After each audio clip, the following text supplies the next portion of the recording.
I usually have a segment. I call it the rapid fire questions. So what I've done, I've prepared 10 questions for you. So the idea behind it's very simple. You sort of give a quick answer to the questions, and hopefully, guys will get to know you a little bit better. Ready?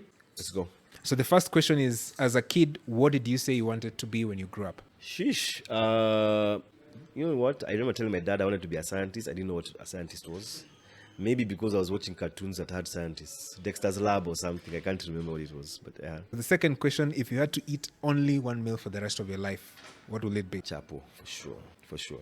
Chapo na chai, chapo na anything. Okay. The third question: who is your favorite historical figure? It's yo-yos, eh?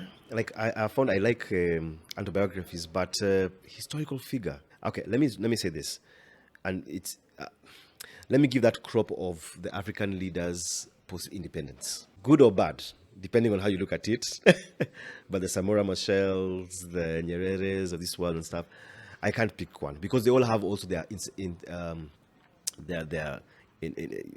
imperfections. But I like that they ushered in the next generation. They stood up for something, actually. So, I mean, the thing with nowadays, we're looking at in retrospective. You know, they were doing what they knew then, given the knowledge that they had. That's what I'm saying. You can't, because if you choose Mandela, someone will tell you Mandela had domestic abuse and in his, you're like, ah. So you have to, yeah. Yeah, let it go. So the fourth question is, what's one habit or mindset shift that changed your life? I would say being more optimistic than pessimistic. Because with that, you get to see opportunity instead of downfall. Yeah, you're able to see, walk into a room, have conversations with anybody, and be able to see how we can work together instead of how we cannot work together. Fifth question, where is one place you like to go that you haven't been? I've been telling people my foreign policy right now is Africa first. And maybe it's because I'm salty because I was supposed to get a Schengen visa last year, then they denied me, saying that I do not have enough ties to Kenya. Even after I showed them bank statements, CR12, my grandmother's birth certificate, and everybody, they said, yeah. So I said, Africa first. So I've done Egypt, I've done Senegal, all these other countries I've done. But I really want to do Morocco and Namibia is on my list. Yeah, I've had a few people mention Namibia.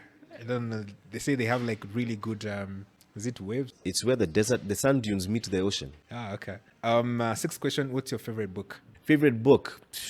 To be honest, I'm not a big reader.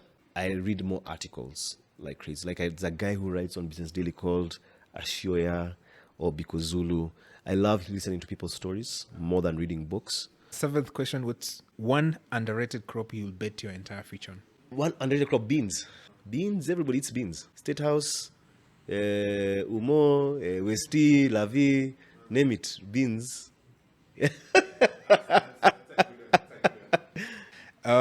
Eighth question, you've got 30 seconds to pitch farming to a Gen Z.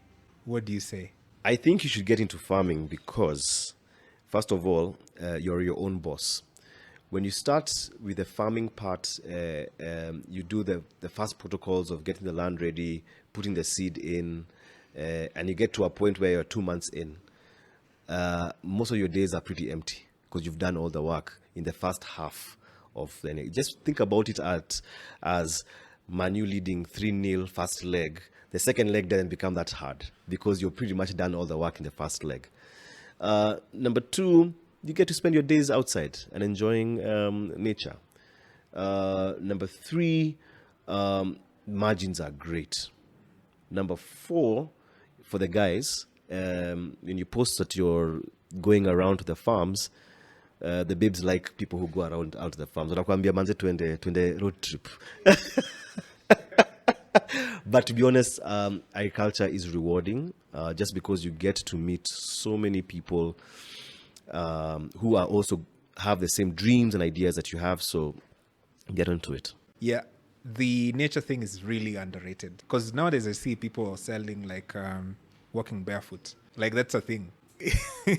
And when I see guys on the farm, they're literally like, I walk on the farm with my barefoot. I'm like, should I start charging for this? No, the nature thing is so interesting because you just sit there. Like I remember, I had 2 office parties. One at the farm, in Narok and one at the farm. We have an office here in Westlands.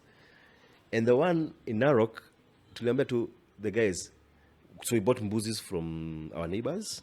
Tulichinja. There was no tent and sijui a lot of things. Chinja mbuzi hapo. There's a way they make a fire pit real quick. And I was just like, by the way, this is life. Yeah. So the ninth question is, what quote resonates with you most? What quote resonates with me most? I would say it's a very corny one. Make hay when the sun shines, man. You know why? After COVID, when I realized, by the way, when you're on a wave and you're on a winning streak, because it's not, life is like this. Enda, run with it. Sign those contracts. Do whatever, work over. Because it will stop. It will drop. And when it stops, when the music stops, you better have made whatever you wanted to do. Yeah. Nice. So the last question, knowing what you know now, what advice could you give to your 18-year-old self? I would say watch the company you keep. Don't be driven by what people think. Make sure the integrity part is that's your North Star in terms of guidance. Yeah. Because you think about some of the lies that you told your parents and stuff, and like that was not necessary. That was not necessary for sure. Because right now, at 40, I actually prefer staying home at more. I hang out with the same friends. Like 5, actually I counted, by the way. The other day I was thinking, if I needed something, let's say Harambe, God forbid, I don't have that many people, but I'm confident in calling the same 5, 6 people I know. Actually, my family is more, we are more friends now. My sister, my cousins, we are tighter. Just because I don't want to make new friends. People have problems. So basically, yeah, just don't care about what people think. Be comfortable in your own skin. If you want to stay home on a Friday night, stay home on a Friday night. Who cares?